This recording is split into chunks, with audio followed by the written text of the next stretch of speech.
journal de l'économie sur TV5 Monde. Bonjour à tous et merci d'être avec nous.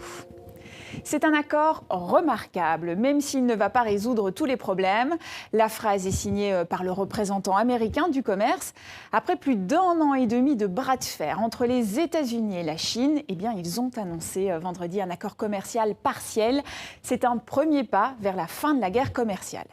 Pékin se serait notamment engagé à acheter pour 200 milliards de dollars en plus aux États-Unis. Les exportations américaines vers la Chine vont donc quasiment doubler la première année et quasiment tripler la seconde. En échange de ces engagements chinois, l'administration Trump a renoncé à imposer de nouveaux tarifs douaniers dimanche. Mais les anciennes taxes sont cependant maintenues et l'accord n'est pas encore signé. Cela pourrait se faire en janvier. Les négociations continuent donc et du côté chinois, on essaye d'être positif. Écoutez.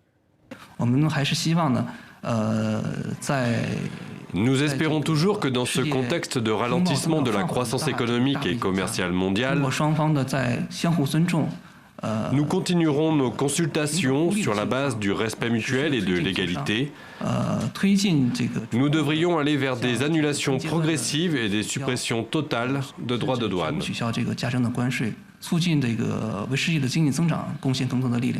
Deuxième jour consécutif de grève en France contre la réforme des retraites. Et ce lundi est aussi marqué par la mobilisation des routiers. Blocage d'entrepôts, opération escargot, barrage filtrant, ce qui complique déjà la situation très difficile sur les routes. Ces actions étaient prévues de longue date avant la grève contre la réforme des retraites. Ils réclament de meilleures conditions de travail et de salaire. Écoutez.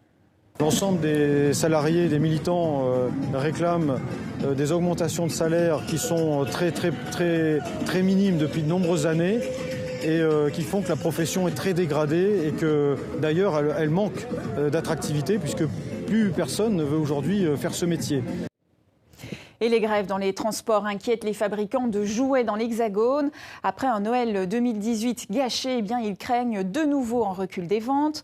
L'an dernier, le marché du jouet avait chuté de 4% pour s'établir à 3,4 milliards d'euros, du jamais vu depuis 6 ans. Les Français dépensent en moyenne 109 € par enfant, soit environ 5 cadeaux.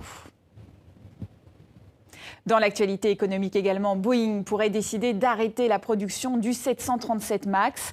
Interdit de vol depuis 9 mois après 2 accidents, plus de 800 appareils sont cloués au sol chez Boeing ou chez les compagnies aériennes. Et pourtant, la production continue au rythme de 42 exemplaires par mois, ce qui pose des problèmes de stockage sur les sites de l'avionneur un peu partout aux États-Unis. Et c'est la fin de ce journal de l'économie. Merci à vous pour votre fidélité et demain, vous aurez le plaisir de retrouver Demet Korkmaz.